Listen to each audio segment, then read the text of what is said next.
On décolle pour Mars aujourd'hui.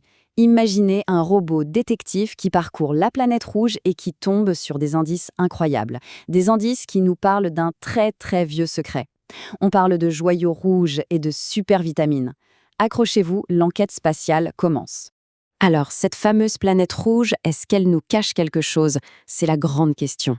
Et pour y répondre, on va se transformer en véritable détective de l'espace et suivre les pistes ensemble. Et voici notre agent secret sur le terrain, le rover Perseverance. C'est un robot super malin qui se balade dans un endroit très spécial, le cratère Jezero. Il faut savoir qu'avant, c'était un immense lac. Sa mission, c'est de chercher des traces du passé, un peu comme un archéologue qui chercherait des os de dinosaures. Bon, on entre dans le vif du sujet avec le premier indice. Et attention, c'est quelque chose de vraiment, vraiment surprenant que Persévérance a déniché, bien caché au cœur des roches martiennes. Et comment il a vu ça? Eh bien avec son œil laser, qui est un peu son super pouvoir. Il a repéré de toutes petites paillettes rouges qui brillaient. Et vous savez ce que c'est? En fait, c'est la même matière que les rubis ici, sur Terre. Des pierres précieuses sur Mars. C'est fou, non? Mais alors, comment un rubis peut se former? C'est là que ça devient super intéressant. Sur notre planète, la Terre, c'est comme si des forces géantes pressaient les roches très très fort, un peu comme de la pâte à modeler, jusqu'à ce que, hop, un rubis se forme. Mais sur Mars, rien à voir. Là-bas, ce sont d'énormes rochers venus de l'espace qui se sont écrasés sur la planète, bam, comme des coups de marteau géants. Ça nous montre que le passé de Mars a été plutôt mouvementé.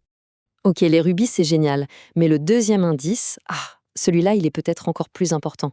Parce qu'il nous parle de la possibilité d'une vie, une vie toute petite et très très ancienne.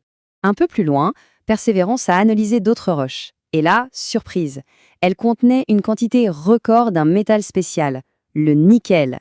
1,1%. Ça n'a l'air de rien comme ça, mais pour Mars, c'est énorme. C'est même le plus gros score jamais enregistré là-bas. Le nickel, d'accord. Mais en quoi c'est si spécial?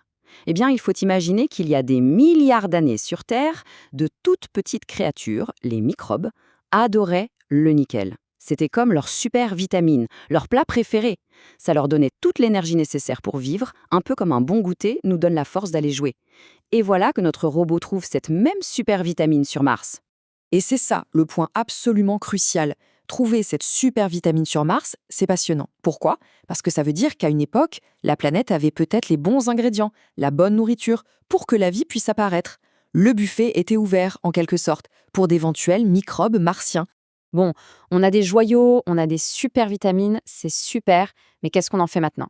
Pour vraiment percer le mystère, il n'y a qu'une seule solution. Il faut ramener ces indices à la maison, sur Terre. Et c'est exactement le plan qui est prévu. Persévérance ne fait pas que regarder, il collecte. Il met des petits bouts de roche dans des tubes spéciaux, comme des trésors dans un coffre. Et plus tard, une autre mission viendra les chercher pour le grand voyage retour. Une fois sur Terre, les scientifiques pourront utiliser des microscopes surpuissants pour chercher la preuve ultime, des fossiles de microbes. Du coup, avec ces deux indices incroyables, les joyaux rouges et la super vitamine, on en arrive à la question finale. L'immense question qui est au cœur de toute cette aventure. Pour l'instant, la réponse, on ne l'a pas. Le mystère reste entier. Mais chaque nouvel indice, que ce soit un petit rubis martien ou cette découverte de nickel, rend l'enquête de plus en plus excitante. La planète rouge n'a pas fini de nous surprendre. Et une chose est sûre, l'aventure ne fait que commencer.